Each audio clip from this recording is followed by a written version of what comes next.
Welcome back to GROWTHSUP, the video blog and project for all those who hate selling but need to increase customers and revenue. If you need more customers but the thought of selling to them makes you feel stressed and uncomfortable, then this is where you need to be, where you can learn to increase customers and revenue without having to use manipulative selling techniques or processes and feel good about yourself at the same time. My name is Bruce Lawson, author of GROWTHSUP, and this is my 13th tip to help ensure that your growth's up. GROWTHSUP stands for, as you know, generating revenue without the hassle of sales whilst uplifting performance. And we've seen that a natural conversation using our tools of a smile, having a nice chat, staying on the right path, breaking through the noise, and utilising focus, control and congruence has helped us understand how to ensure our growth's up. We've now started to apply those tools on our journey of discretion. And last time we looked at the first station on that journey, discover. We're now going to continue on that station, discover, and we're going to finish off the third circle and also look at local, national, digital and physical sources of discovery. So, returning to the third circle and its physical, local environment, we already looked at people who call in. Now let's add to that your local high street. This is also in your third circle, or it could even be in your second. The point is you probably have some knowledge of the people there, and again, it's easy just to pop in for a natural chat and where relevant drop off your business card or mention what you are doing and possibly whether you can help. Just a natural conversation, no more. You never know what might become of it. In addition to your local high street, there are of course local markets. If you do have a local market, you might want to consider, if relevant to your business, booking a spot for a couple of occasions.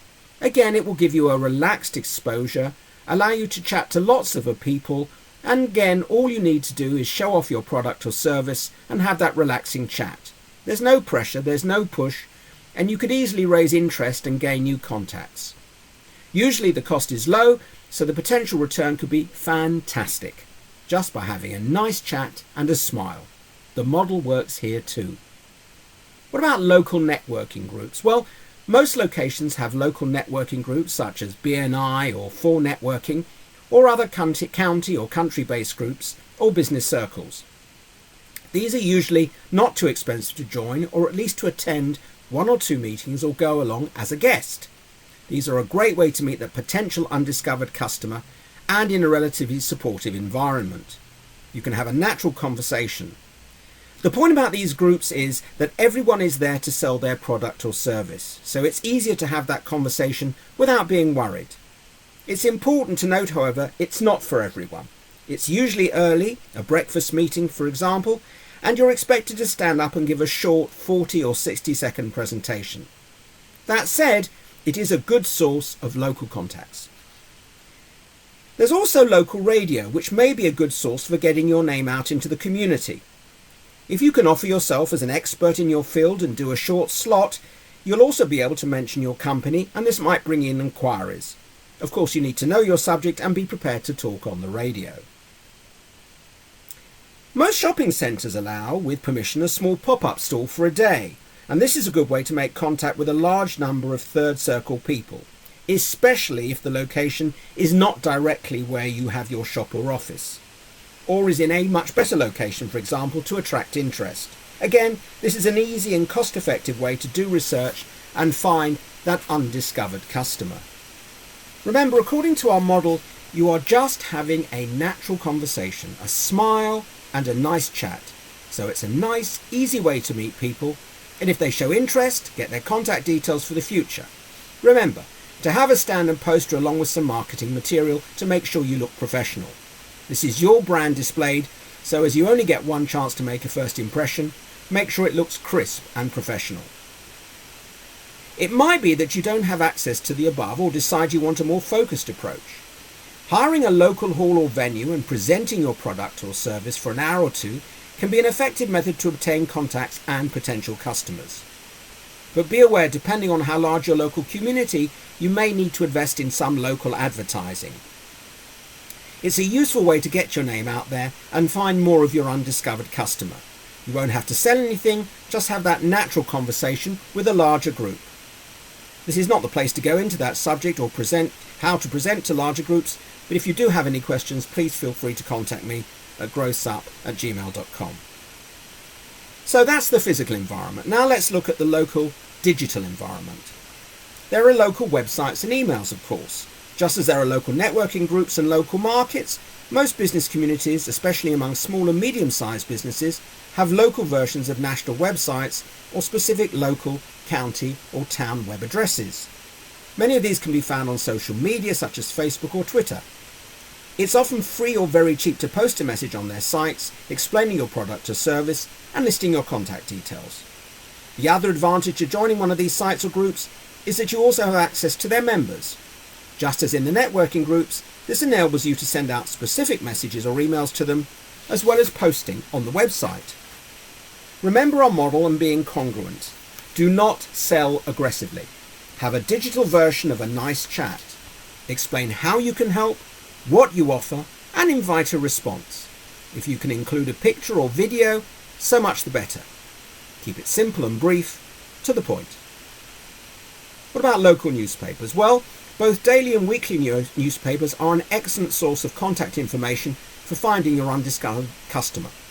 Local news will highlight individuals who have changed circumstances or received new contracts or awards, and new businesses will often be listed in detail with a paragraph on them highlighting their product or service and the names of the owners or managers. They are one of the best sources of increasing your customer base by proactive research into your local community. And as you can see, the GROWTHSUP model applies here, allowing you, without stress or pressure, to have that relaxed physical or digital conversation, giving you the opportunity to practice your GROWTHSUP model, your smile and your nice chat, without any hassle or pressure, possibly gaining new sources. Now we're going to briefly review some national and global research resources you might want to utilize, again using the model of a natural conversation and a congruent, positive approach. If you decide you want a national or global presence and wish to pursue a physical direct approach, then there are some avenues open to you. However, be aware the more national and global you get in the physical environment, the costlier it becomes. Nevertheless, in the right location, the exposure and source of contacts from your third circle can help find that undiscovered customer. The obvious best physical location is a national or international exhibition or event where you can either have a stand or booth or use the opportunity to visit and find out who might be your competition and also who might your potential customers be. If you decide on a booth, bear in mind you'll have to book it well ahead of time, maybe up to a year, and there will be a cost, and you will need to make sure that it looks correct, as we discussed before. There are also national and global parts of networking groups, and just as they have a local branch, so too they often have national events which you can attend, and that will help you spread your word and get to know even more potential customers. Remember, for these you may well have to do a slightly longer presentation, and you need to be more prepared on your subject in case you're asked. With regard to the digital world, there are obviously a whole range of national and global options. There's Twitter, which is both local, national and global, and putting out information in this format and following relevant people, businesses, organizations and groups can lead to them following you and providing you with potential customers. Remember, Twitter feeds are short and to the point and should be interesting and informative, or where relevant, humorous. Stay congruent, keep your message relevant and positive. On Facebook, just as this is a good local source, it can also be national or global. Just remember to pitch your message wider, befriend those in the national global environment, and then you can use that to find your undiscovered customer. LinkedIn also is a very good social media environment for looking for professional contacts, and is both national and local and international, and you can use it for research to find customers and to post information in groups or shares or posting a message, all of which provide you with a wider audience to contact. On YouTube, you can easily send up your video and download it, or upload it rather, and have your own site there. And again, this is another way to reach a wider audience and publicize your YouTube video on Facebook or Twitter or on LinkedIn. And finally, of course, you can have your own website, and on that website you can create it in a way that keeps people informed of what's happening and also mentions any of the innovations or new ideas that you're having. The more you want that website to link into other sources such as Google, the more you will have to consider paying. But of course, it's a useful way to have control of your message and to put it out there into the wider cyberspace. So there we have it. In this, our first station Discover, on our journey to convert the undiscovered customer into a nurtured resource, there are a range of passive and proactive resources you can tap into to make first contact and turn that potential resource into a found customer you can meet and develop. And that is the subject of the next two stations on our journey, the Connect station and then the Rapport station. Our GROWTHSUP model, incorporating the tools and skills of a smile and nice chat, are applicable even at this first stage. They feature even more heavily as we make a connection, build rapport, conduct an exchange, complete a transaction, and nurture our customer for the future. All more stations on our journey of ensuring that your growth's up. So please do join me as our journey continues to the next station Connect, and we will continue to apply the GROWTHSUP tools to the real world. Till the next time, remember, if you start with a day with a smile, the day will smile back. Till then, I'm Bruce Lawson. Until the next time.